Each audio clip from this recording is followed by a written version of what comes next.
Jersey smoke will make you choke. Deep in the heart of Jersey, That's us. and the city rats running big packs. Deep in the heart Sing of it, Floyd. Jersey, oh, the Parkway man takes the money from your What do you think, hand. brother? I think that's a great song to start the podcast with. Yeah. Deep in the heart of Jersey. We are. He is the Jersey Alchemist. We are the Jersey Alchemist. That's what we are. That's awesome. I love that song. That's an oldie. Uncle Floyd, right? Uncle Floyd was a Jersey superstar. Uncle Floyd rewrote Deep in the Heart of Texas. That's what the original melody and tune was. But of course, the original song wasn't a spoof on the pollution and overpopulation of Texas. That's for sure. Yeah. All right, let's just jump into it, John. We'll do a countdown. Yep. All right, let's do it. 5, 4, 3, 2, 1.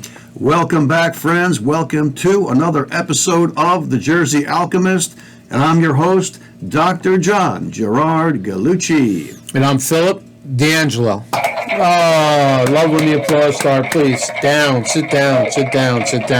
Oh, everybody's already sitting down. Okay, stand up. All right. Do something. There we go. Yeah. Okay. What's up, bud? A lot, brother. Could you believe June is almost over?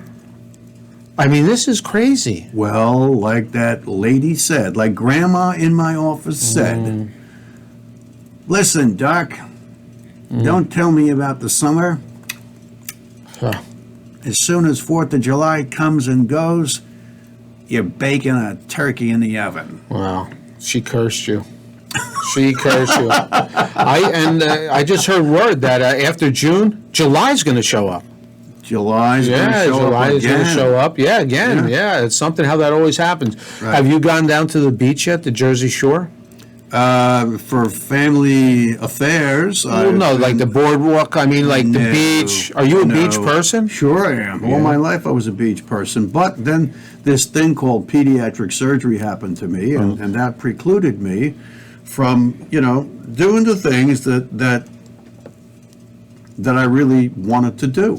But I had to kind of forego the rest of my life. I'm that guy who basically put his life on hold for the ridiculous notion of saving the lives of preemies, babies, and children.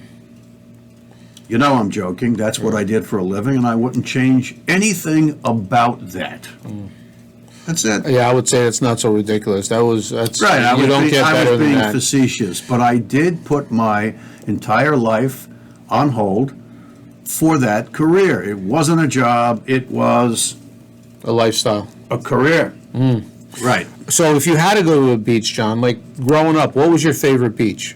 Seaside Heights, Wildwood Crest? No, it wasn't Seaside Heights. We didn't go there when I was a kid. We were Point Pleasant Beach people because my grandfather had a house on the beach a long time ago. He sold out of it when I was 6 months old. Oh, wow. For those real estate aware types watching, my grandfather bought a 3-story, 12-room boarding house on the beach with a double lot, not just one lot, a double lot in Point Pleasant, New Jersey, exactly on the spot where the windswept motel either still is or was, and he bought it for $12,000. Can you imagine? Wow. Yeah, right. It was a long time ago. And back then, people weren't really thinking about real estate, common folk, like the people I come from. They weren't thinking about shore property and real estate and speculation. They weren't. So he bought it for 12 grand. I think he sold it for 18. Wow. Right? And he sold it in 1960. Wow. So I think he had it in the mid to late 1940s, up until 1960. And then his words to my father was, yeah, well, one day, we'll just get another one. They had no idea. They had no idea. How much would a double beach lot from Ocean Avenue to the Atlantic Ocean cost in Point Pleasant Beach today? I don't know. Listen, Millions and millions. Of dollars. Bungalows are going for $500,000-$600,000 down there. That's amazing. Yeah. I used to see a guy at the gym, and he was always tan, and he's an older guy, and he's always. I'm like, well, what do you do? We started talking. Like, what do you do? He goes, I just take care of some real estate. I'm like, really? I go, where at? He goes, oh, Wildwood or Wildwood Crest, and I'm like, oh, that's interesting. What, you have a house down there? And apparently in New Jersey, early 60s, there was some vicious Sandy-like storm. And it wiped out the whole Jersey Shore, especially down by down Wildwood. I wonder if it was Hurricane Carol. I'm not sure. It may be. Yeah. And his father and his uncle went to Wildwood, and I think for $12,000 they purchased like 10 building lots. Oh, yeah, well, but 12 grand didn't grow on trees. that was 1960, 61, around the same time. Well, Hurricane Carol would have been right before I was born. I was born in 59. So maybe it was, So maybe. Oh, I'm going to do it. I'm going to look it up right now. Okay. And he went there, and they held on to that property, those properties, and little by little they held on. And after like 20 years, they started selling them off one at a time. And that investment kept the whole family afloat in real estate and then jobs. I mean, the guy was in phenomenal shape. He spent a lot of time in the gym.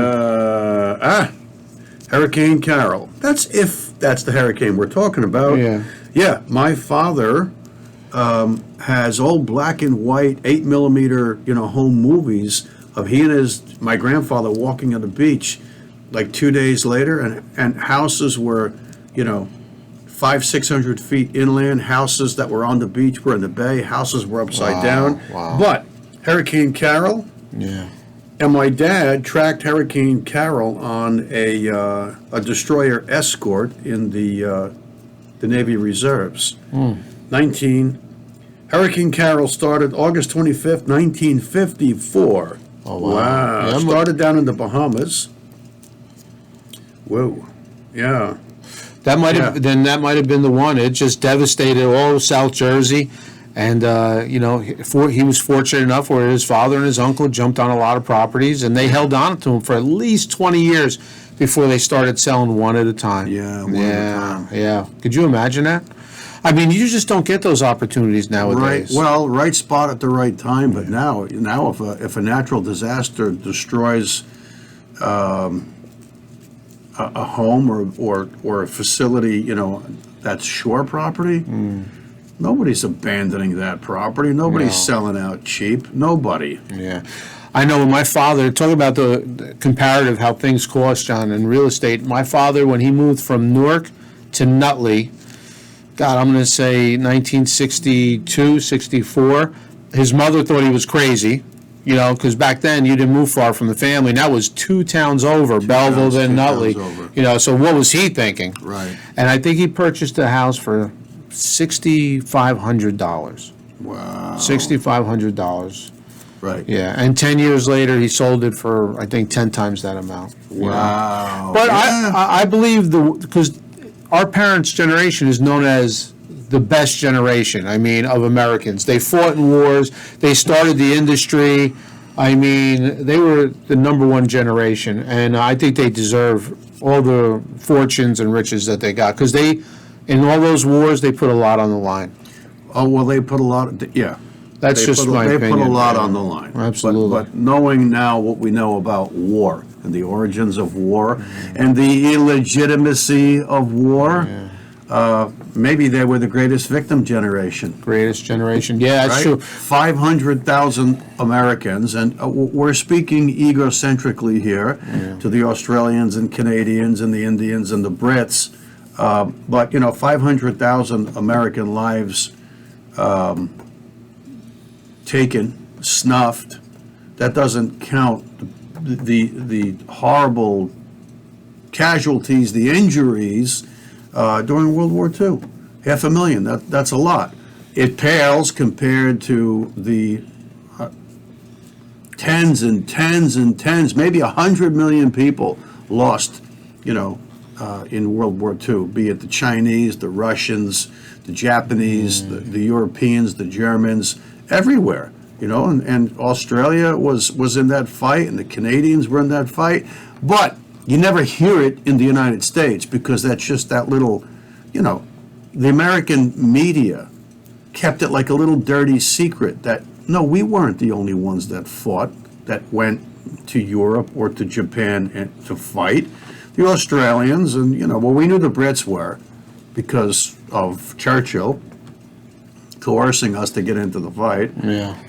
But a lot of Americans don't think of Canadians and Australians during World War II. But, of course, you were there, just like we were. And the war was still illegitimate, just like all of the modern wars are illegitimate. I think, John, and again, in my opinion, World War I, World War II, it was still a pro-American. I don't think this civilization itself was really, we understood the evils and we had to fight, Pearl Harbor, we got attacked, Hitler. We didn't have a chance. Really, we had to defend our nation and the world, right? We had to help out. So, but I think after that, like Korea, the Korean War is a war nobody talks about because they jumped from World War II straight to Vietnam. We lost, correct me in the comments if we're wrong, I think we lost more people in Korea than Vietnam, and I'm not sure. I'm breaking my dictum not to be on the cell phone. Fact check. But we're just going to go with, a little number count. Yeah. How many Americans died in the Korean War? The Korean conflict. Oh, yeah. Right. Yeah. What was it, a police action? Yeah, really. What's the number, John? Oh, the Korean War began June 25th, 1950. Wow. But it didn't wait long. The military-industrial fucking bullshit complex didn't wait long. Yeah. Didn't wait long to get us into another fucking war. Yeah. You need your specs? No, they're making me beg for the number. Well, oh, come on. You got to be kidding me. I think you went to the wrong site. That's what the problem is. Yeah. Just throw the phone against the wall. I know. So, I think that, we were so pro-American. Don't give me the number. So let's do what's right, justice. And then Korea happened, and we the conflict, like you just read, and we were kind of like, what are we doing in Korea? Like, where's the big bad so-and-so that we have to send our boys over there? Well, it was the menace of communism. Okay. That's how they sold it. That's right? how they sold it. Yeah, then there was the Demilitarized Zone, and what was it, was it the 29th parallel? No, I don't know. Right? Yeah. That separated South from North Korea. Wow. Right. All right, so I think they got away with that, the powers that be. And then from Korea, we go to Vietnam. Right, to Vietnam. More boys, young men, all right out of high school, going to Vietnam. We're drafting people. We're still drafting. 19. 19 years old for those guys. Fucking kid. A kid. Yeah. Think about where we were at 19. 55,000 kids were slaughtered. 55, wow. American kids slaughtered. God only knows how many Vietnamese. And I got to tell you what, one of the greatest people, one of the greatest mentors in my life was a gentleman from North Vietnam who was a surgeon, but he fought and he worked with the South and eventually immigrated to Canada. And he's the very reason why I got my pediatric surgery specialty fellowship training in. And his name was Lu or Luong Nguyen or Huyen. And he's still kicking. God bless him. One of the greatest human beings I've ever known. When we did a difficult case together, he said, no. He says, you do. This is not a slur on how he used to speak. That's how he used to speak. He had me taking out big tumors from the chest of a 3-year-old that was wrapped around the aorta in the chest, a case at that time that I would have been terrified to do. And we did it in 45 minutes, and he laughed at me. He says, "Oh, you're very good. Good job." And he made me feel like I was the one that did the case. I did do the case, but it was under his mentorship. His hands were in that kid's chest with me.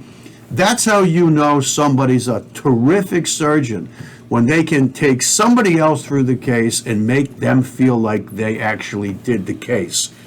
Lu Luong Huyen. Great man. Yeah. Not only a great surgeon, John, but a great man. To do that, to take a my youngster, God. Oh, yeah. and instead of trying to knock you down and he stick out his chest, he was bringing you along. And he was the antithesis of the person that Wow. was full of themselves but empty inside. The antithesis. Yes. So Vietnam comes. He was a Viet Cong. Yeah, and I think that's what started anti-American. Anti-war thing? Anti-war, but also anti-American. There were people over in Russia and other countries. That's where they all started burning flags, and colleges started protesting. People were running up to Canada and Mexico. They didn't want to serve all of a sudden. And people were starting to question, like, what are we doing in these wars? What are we doing in these wars? Like, what are we doing? All right, Korea. Right. It was bad enough, and now Vietnam, more young kids have to go over there. How about that? I'll call her that chick, because that's a disrespectful term. Huh? Some chick that is one of the directors at the Pentagon said publicly. You can find it on YouTube. I don't remember her name. I don't want to remember her name, but she says, she goes, this war in the Ukraine, this Russian invasion. She goes, we're good. She goes, we're set. She goes, we are absolutely ready to stay involved, be it 10 years, 20 years, 40 years. She goes, we're there for the long haul. Another fucking Middle East. You have got to be, you think we're that fucking stupid? You piece of shit. You piece of shit. How, I'm going to Greta her. How dare you? It's been a while. Greta Thornbush. Yes. I mean, so that's where this is going. I mean, now people definitely, are suspicious. Like, and then we have Iraq. Look at Iraq. Weapons of mass destruction. How long were we there? How many people? 21. How long? 21 years. It's how many people, John? Iraqis and soldiers. Iraqis, yeah. Iraqis. I Remember mean, the highway of death? The highway of death. We were so sold by evil CNN that the Iraqis, under the tutelage of Saddam Hussein, were evil, that they had weapons of mass destruction. But, that little douchebag Georgie Jr., I can't find any, there's no weapons under here, there's no weapons under there.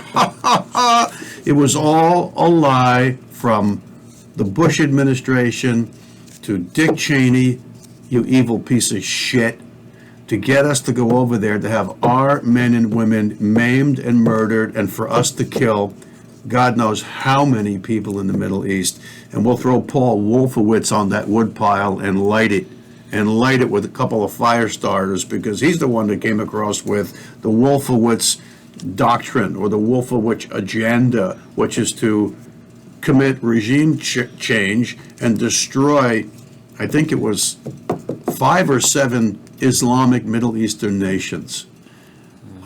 But people, you think that evil doesn't exist?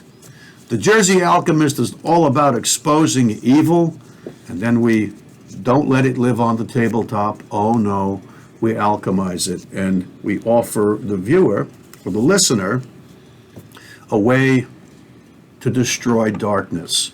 That's what we do. We are led with rings in our noses like beasts of burden. We're led into wars. We're led into hatred.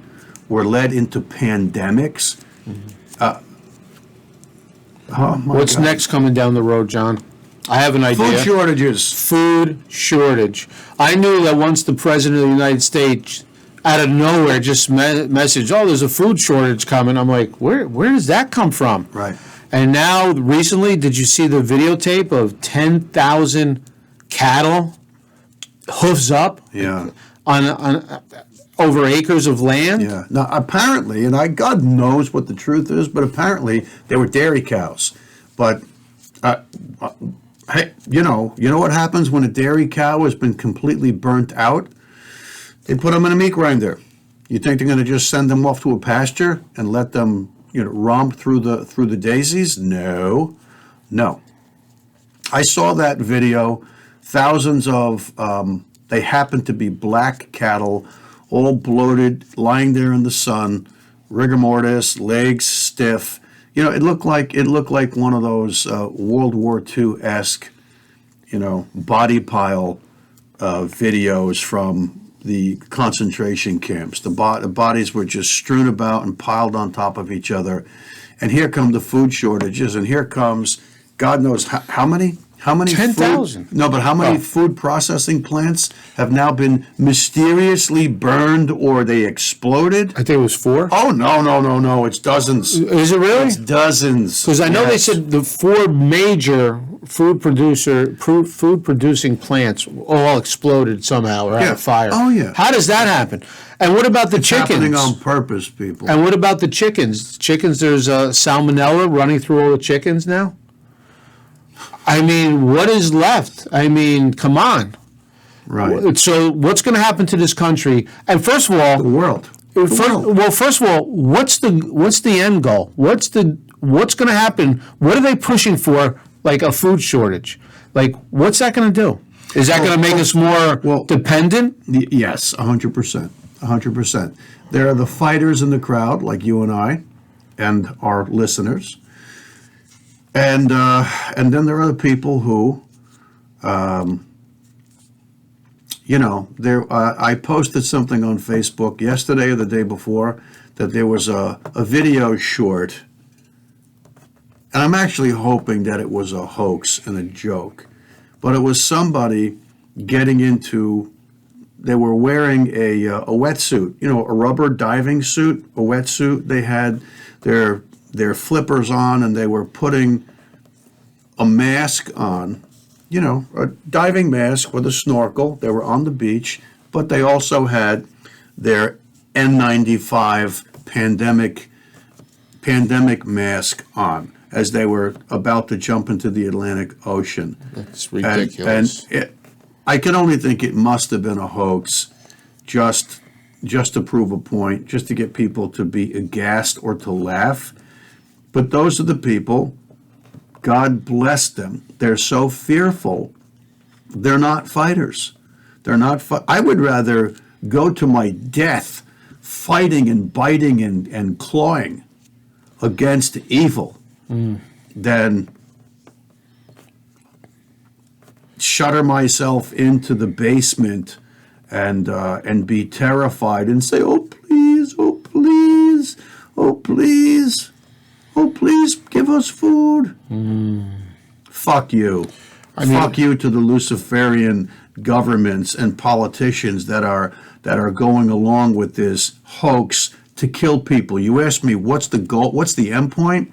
People, the end point of the Luciferians on this planet are to kill the people who oppose them. Kill them dead. Kill them dead. The New World Order's number one dictum on top of the Georgia Guidestones is the world population shall not exceed 500 million people. To achieve that, gang, they're going to have to kill about 7.2 billion people. How are they going to do that? They're going to do that by poisoning the water. They're going to do that by poisoning the food. They're going to do that by, now, that didn't work enough. Here comes a pandemic.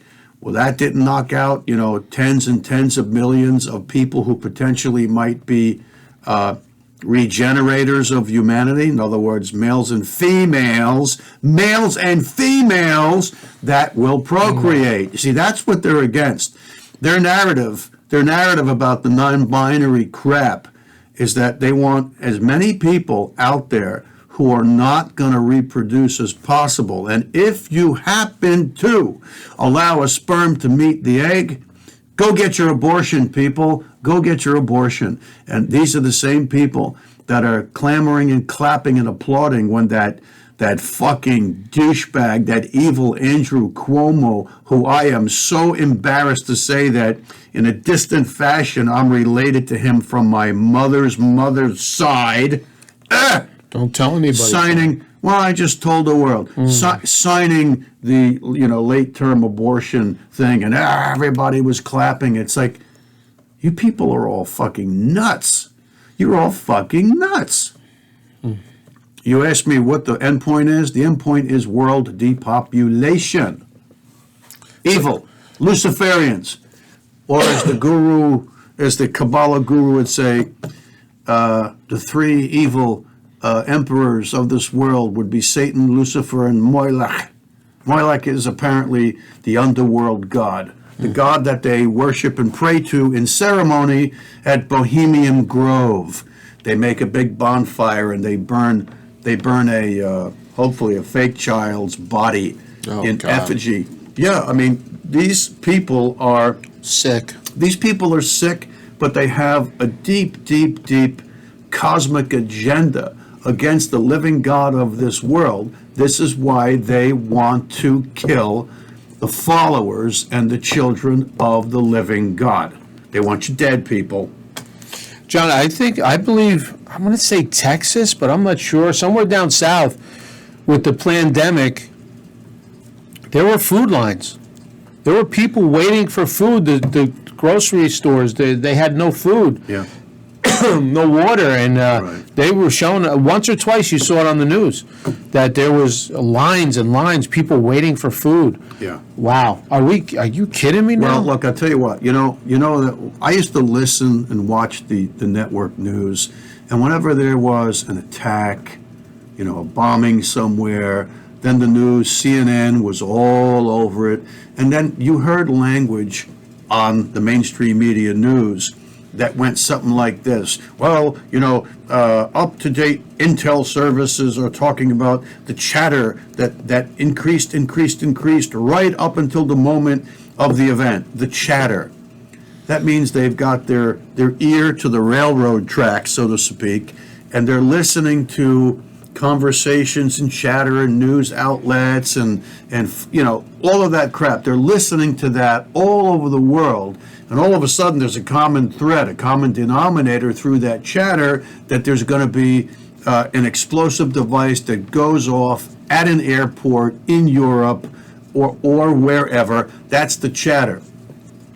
Regarding the food shortages, never mind that jerk-off Joey Biden, that illegitimate piece of shit, actually said it. Never mind that. But the chatter all over the internet, you almost can't escape it. Just go to YouTube and search food shortages, and you will get a tsunami of video productions on the food shortages. Wow. People, you'd better take it seriously. The last thing you want is to be caught with your pants down, so to speak. You don't want to be caught with your spouse and your 2 or 3 or 4 or 8 children and a couple of pets, and all of a sudden there's no store to go to because the stores are empty and people are fist fighting and people are running each over with their automobiles to get a better spot in line. For what? For a loaf of bread? You think that can't happen? I hope to God it doesn't. But the Luciferian motherfuckers on this planet are purposely and intentionally causing the food shortages that are on their way. I would love to, at some time in the spring, close to a year from now, make an episode where I go, mea culpa, I was wrong. I was trying to protect you. I was trying to wake you up to get you prepared. I was wrong. God bless the world. I want to be wrong. I want to make that video. But you know something? Think about this.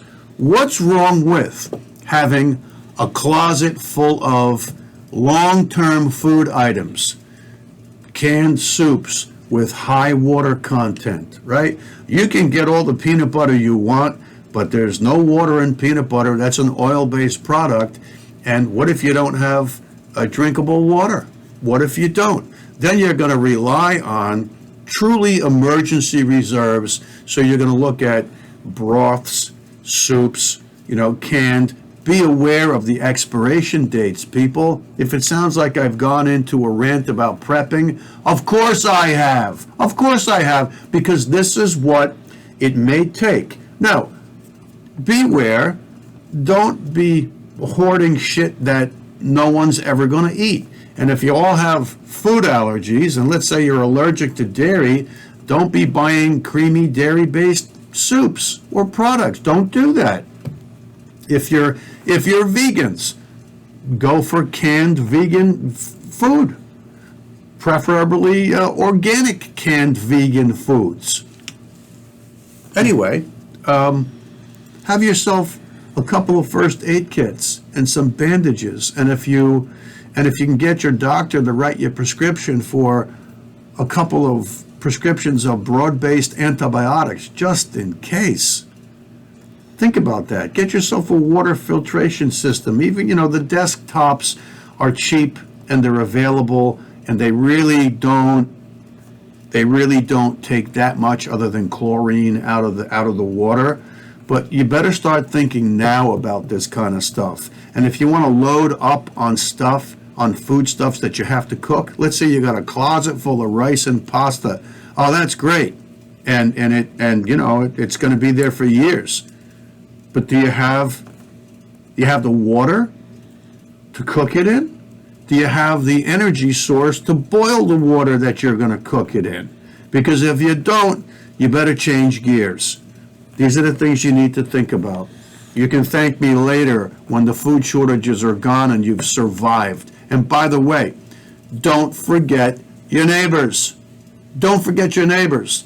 And if you know your neighbors, get a consortium up and say, hey, listen, this could be terrible what's coming, so maybe we all need to get a little bit more than we personally need, just because the guy down the block may have missed the whole thing because his douchebag boss was kicking his ass, or he's just got family problems, and now the guy's got nothing to eat and nothing to drink. Well, is he gonna just starve to death or die of thirst, or could he possibly knock on your door? And if he knocks on your door, you better be able to help that person. Don't just say, "Oh, we're not going to answer the door. Go away. Get off my property. Get off my property. Yeah, here comes a shotgun." Are you kidding? Listen, we are all in this together, like that song says. It's us against the evil types.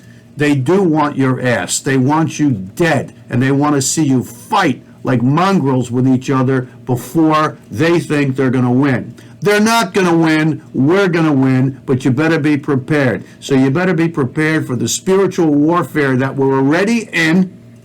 Prepare yourself for the spiritual warfare that is enshrouding us right now, and prepare in a third dimensional sense to be up and around and awake and alert and healthy to fight that spiritual war. Because if we don't fight the spiritual war and win, then you are obligating your kids, your grandkids, your great-grandkids, and on and on and on. You're obligating the lineage of your DNA to demise, because the evil side wants you dead. And by the way, stop going for those stupid genetic tests. 23 and what? Oh, where? I have no idea. Yeah. There are these, it was big about 4 or 5 years ago. Oh, get your genetics tested. Oh, your Are DNA? you really Polish? Are you really African? Does it really matter? Well, it doesn't matter, except there are people who are using that against you. I've seen some productions where certain pathogens that have been produced in labs are targeting certain people with certain DNA. Well, how would they know? How would they know where those people are? So people, pay attention. John, I think people definitely will get nervous, testy. I literally witnessed fights during the pandemic in grocery stores where somebody wasn't 6 feet behind. Hey, you got to move back, buddy. Oh, yeah. Like, Yeah. And the guy's like, who are you talking to? Right. Yeah, I'm talking to you. You're like really? And everybody had masks on, Yeah. but people panicked. So a food shortage, John's right. You better keep your head, and you better be prepared. Yeah, you better be prepared. 'Cause it's people, coming. Because you know what? And you might say, well, I can't afford you. You know what? Yes, you can. You can find the resources somewhere. If you got a credit card, fine. If you live in a part of a world where no one has a credit card, then you're probably better at growing food than we are, because we are all the way out in the West. We're all the way out on a limb where we don't know how to take care of ourselves anymore in that sense. Do something, pay attention, get it straight, because the tsunami of evil is bearing down on us, and just be prepared to survive it. That's it. Your job is to pay attention and to survive the tsunami of evil, and then after the big tsunami goes, you're still alive, then you better be really, really good at meditating and praying. That's it. And that's how we are going to beat the bullshit of one Klaus Schwab or Yuval Harari. Talk about an evil cartoon character. Ooh, good God. The likes of George Soros and Bill Gates and Harari and Klaus Schwab. These people are right out of a James Bond movie. They're all James Bond villains. That's what they are. I mean, it's fucking disgusting. Wow. John, please shed some light onto the darkness of this episode, as only you can. Reach down deep. Let me do my best. Pull some light out. Shit. Okay. I know it's hard to do. I mean, O Lord, cleanse me. Holy Spirit, fall afresh on me and purify my heart, my mind, my body, my soul. May my spirit carry only love and healing energy. Jesus, forgive me my sins as I forgive others. I ask God to help me assist and heal my brothers and sisters. Holy Spirit, fill this space and fall afresh on us now. May the power of Jesus and the Christ light change me, mold me, use me, heal me, anoint me, bless me. Make us agents of your peace and love, O Lord and Master, so we may serve our brothers and sisters. In the name of Jesus, amen. wow. Great job. John, thank you for this episode. Thank you, people, for watching The Jersey Alchemist. If you like what we're doing, press like, follow, and Please subscribe. share. Share, because you know, if you've watched several episodes, we get goofy, we try to make you laugh a little bit, we try to lighten the load, then we have to expose the evil and the darkness, which is all around us, people, but then we try to alchemize it with prayer, meditation, positive thoughts, and if you think that's not worthy, come on. If you're watching us again, you're watching us for more than just the shits and giggles. So help humanity by pushing the message of the Jersey Alchemist. Push it out there. Subscribe, share, like, tell people about it. Look, gang, we're not monetized. It doesn't cost you anything. But the algorithms of the platform of YouTube are, if you've got a certain number of subscribers and likes and views, it becomes more accessible to people everywhere. God bless you all. Till next time. Peace. Heart of Jersey and old Route 17, the traffic there is mean. Deep in the heart of